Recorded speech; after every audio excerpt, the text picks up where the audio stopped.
desearle un feliz año nuevo, feliz año 2022. Y aprovecho también para darle gracias al Señor por el año que pasó, porque soy consciente de todas las bendiciones que el Señor me ha dado, todas las bendiciones que he recibido de Él por su misericordia y su gracia, y quiero también alabarle delante de todos ustedes en esta mañana.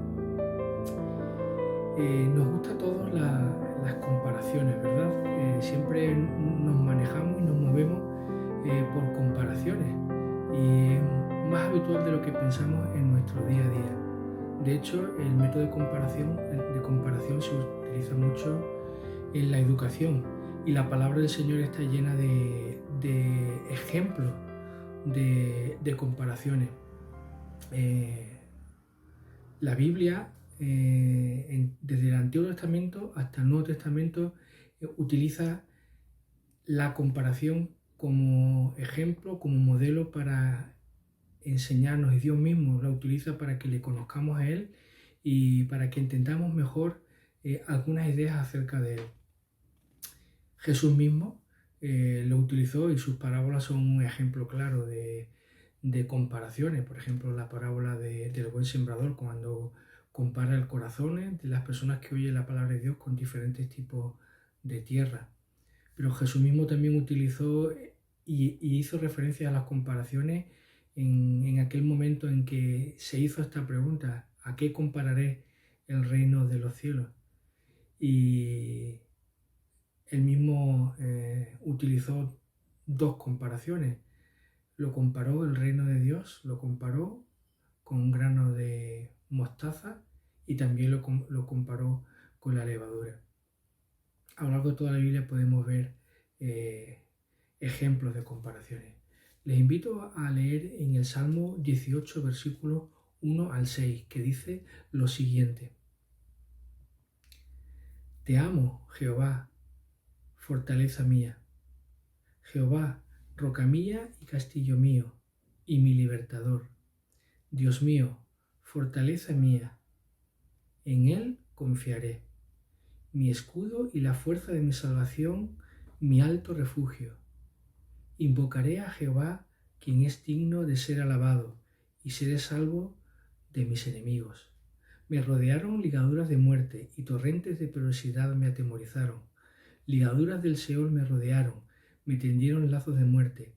En mi angustia invoqué a Jehová y clamé a mi Dios. Y Él oyó mi voz desde su templo, y mi clamor llegó delante de Él a sus oídos.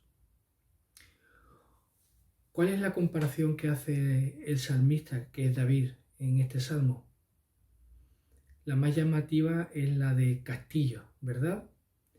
Pero para referirse al castillo, utiliza también otras palabras como fortaleza, como roca o como alto refugio.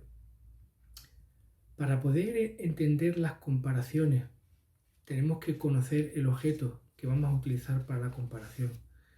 Y bueno, aquí en Canarias no es muy habitual encontrar castillos. De hecho, no hay castillos, hay fortalezas pequeñas. Y bueno, aquí en Santa Cruz está la de San Andrés, la más conocida, aunque está también la que está ahí en el Cabo de los Llanos, al lado del auditorio. Pero son pequeñitos castillos, ¿no? Pero realmente los castillos son edificios formidables, fortalezas poderosas, construcciones sólidas, casi inexpugnables. Cuando uno está dentro y pensando en otras épocas y cuando había guerras y batallas, la verdad es que daba una sensación de seguridad, de poder, ¿no? David llama al Señor mi castillo, mi poder, mi fortaleza. Pero lo hace pensando en este entorno de lucha, porque los castillos eran construcciones dedicadas a la defensa, a proteger, a resguardar a los que moraban en ella o a los que vivían alrededor de esos castillos, ¿no? Y David habla de Dios como esa imagen de poder, de fortaleza, de seguridad. Pero también habla de cómo se siente cuando está en ese castillo, cuando está en las manos de Dios, ¿no? Y habla de liberación en el versículo 1, de sentirse protegido como un escudo en los versículos 4 y 5, o de su salvación, ¿no? Porque el castillo, en definitiva, también era eso, era un lugar de salvación, de protección, era un lugar de defensa, donde uno podía sentirse protegido, como he dicho. Era un lugar también donde uno se sentía libre, era su territorio, era su espacio. Allí no había enemigo ni había sido esclavizado. Era algo que eran sentimientos especiales.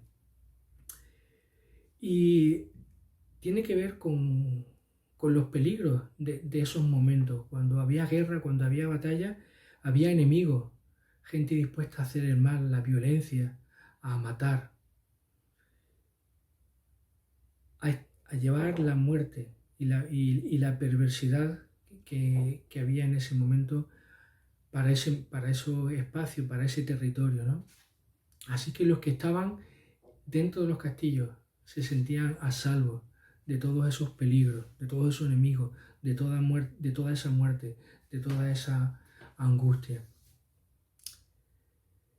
Porque así se sentía el salmista y sabía de lo que estaba hablando, de angustia, de temor, como dice el versículo 4, atemorizado, incluso acechado y emboscado, como dice el versículo 5, a causa de sus enemigos. Todo esto era ese remolino de sentimientos, de percepciones que tenía el salmista. Y utilizando digamos que escenario bélico de miedos, temores, guerra, muerte, angustia, el salmista ve a Dios como su castillo, como su fortaleza. Tal vez en el siglo XXI en el que vivimos nos es difícil entender esa imagen de castillo, de fortaleza, de seguridad, de protección. Los que hemos vivido en la península, pues, y nos hemos movido por castillos, a lo mejor lo tenemos un poco más claro, ¿no? Y podemos percibirlo y sentirlo de otra manera. Pero sin ninguna duda, el Señor es nuestra fortaleza, es nuestro refugio, es nuestro castillo, nuestro baluarte. Y el salmista quiere dejarlo claro y lo utiliza como enseñanza para nosotros. Ese es Dios para él, un castillo. Ahora, el salmista empieza este salmo diciendo: te amo, Jehová, fortaleza mía. Todo empieza con una relación con Dios, una relación de amor. Nosotros le amamos, pero Él nos amó primero. Y la base para una relación auténtica con Dios es el amor. El amor que ya Dios ha demostrado por nosotros, pero también nuestra correspondencia, amándole. Cuando amamos al Señor, le buscamos. Y eso es lo que el salmista dice en este pasaje. En el versículo 3 y 6 dice: entonces te invocaré y clamaré a ti, al que es digno de ser alabado. El salmista, en momentos de lucha, de temores, de controversia, clama al Señor, le ama y clama al Señor para que se convierta en su fortaleza, en su castillo, en su resguardo. ¿Qué es lo que ocurre cuando el salmista clama al Señor al que ama? Que Dios se convierte en su castillo. ¿Y cuál es el resultado? A partir del versículo 7 y hasta el versículo 50, el salmista cuenta cuál es el resultado de que Dios se convierte en su castillo. Y les invito a que investiguen. Cuando tengan un rato a lo largo de esta mañana o a lo largo de esta semana, lean los restantes versículos. Les dejo una pincelada del versículo 36. Me diste a sí mismo el escudo de tu salvación. Tu diestra me sustentó. Tu benignidad me ha engrandecido. Pues así hay todavía casi 40 versículos que nos hablan de cómo es el Señor cuando se convierte en nuestro castillo y en nuestro refugio. Pues te animo a que en esta semana pienses cada mañana en levantarte diciéndole al Señor que le amas. Y sea cual sea la situación por la que estés pasando, le busque y lo declares y lo proclames tu castillo. Pues que el Señor te bendiga.